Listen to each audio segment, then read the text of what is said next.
morning, ladies and germs. King of Kempful Folkert, Dennis Ramsey, coming at you. When in Kempful, please come by the Dennis Ramsey paintings. I live at 27 Canaan Avenue, Kempful, Apartment B, Nova Scotia, Canada, yellow house, white trim. Apartment B is upstairs. Knock loud on the door and I'll sell you some paintings. $50 each upwards. Now, what am I having for breakfast? Coffee. Good old cup of coffee. Folgers coffee in your cup. It's good to the last drop. Anyhow, as you know, I talked about how I spent 6 or 7 years in institutions when I was an orphan, and we'll get to that. Anyhow, I still got to wake up. I'm having coffee right now to try to wake me up. What's it doing today? It's raining, it's wet, and it's damp.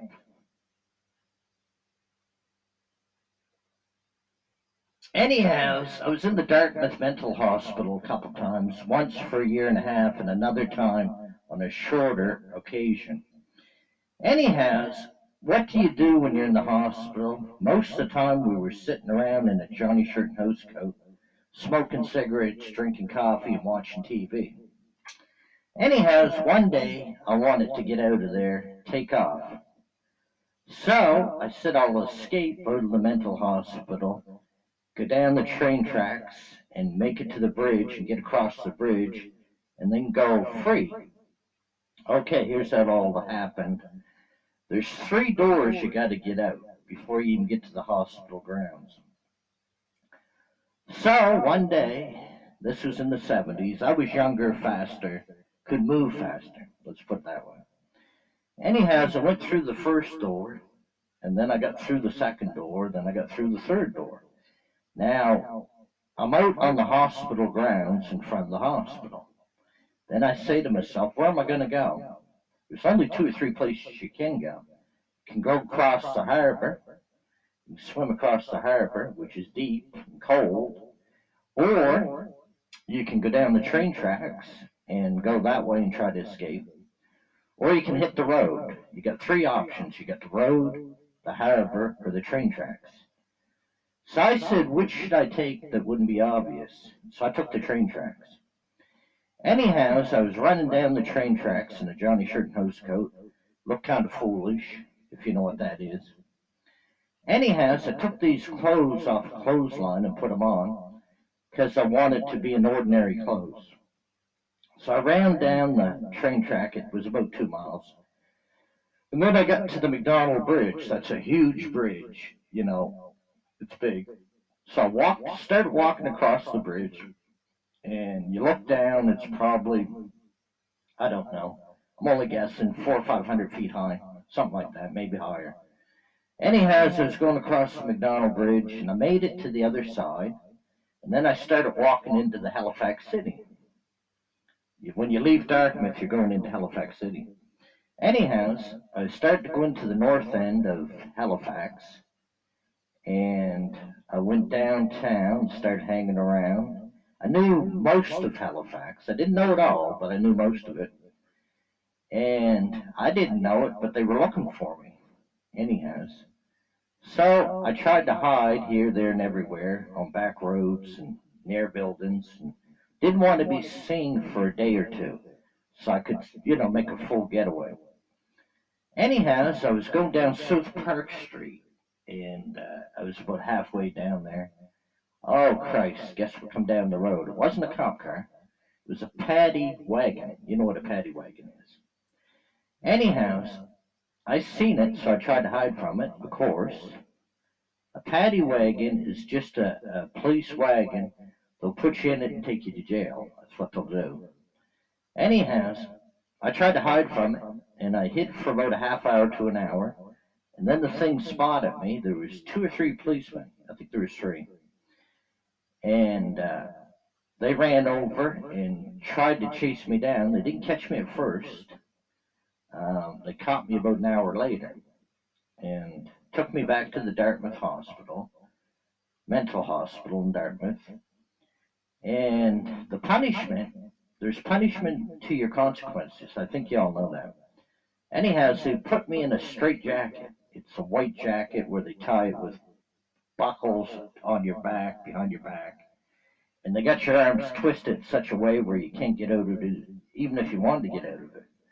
Anyhow, the orderly said, Dennis, you're going in the quiet room. I said, how long? He said, oh, maybe a week. We'll put you in there for a week. So he put me in there, and it ended up being 3 weeks before I could get the hell out of there. Now, a quiet room, you know what that is, don't you? All it is, it's a isolation room with no handles on the door and no windows in the door. You know what I mean? It's an isolation room. A quiet room is a place where people are at peace and everything's silent, quiet. You don't talk to nobody or see nobody for a period of time. Anyhow, the orderly said it would be 1 week and it ended up being 3 weeks. And then after 3 weeks, they let me out back onto the ward, which was nice. Anyhow, I almost got away, but I didn't quite get away. But it was close. But you do get caught. It's hard to hide from authorities. It really is. Anyhow, the quiet room is a mattress on the floor, no handles on the door, if you know what I mean. And solitary, 3 weeks of solitary. Anyhow, so when I got back out onto the ward, I started doing my daily jobs, doing the laundry on the ward and stuff like that, mopping the floor, sweeping the floor. I used to do the cleaning.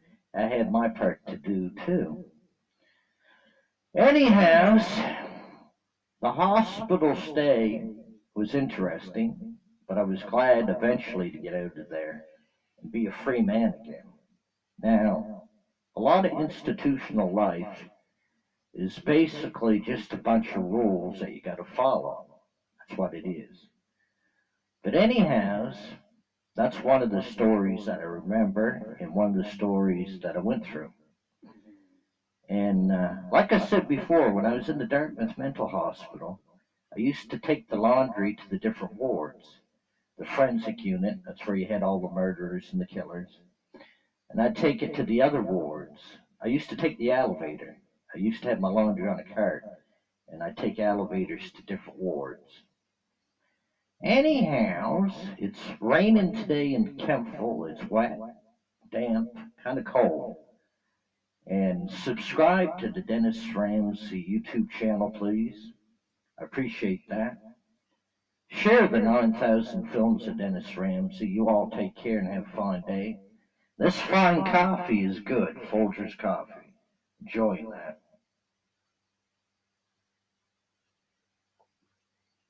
Sometimes I eat food to excess.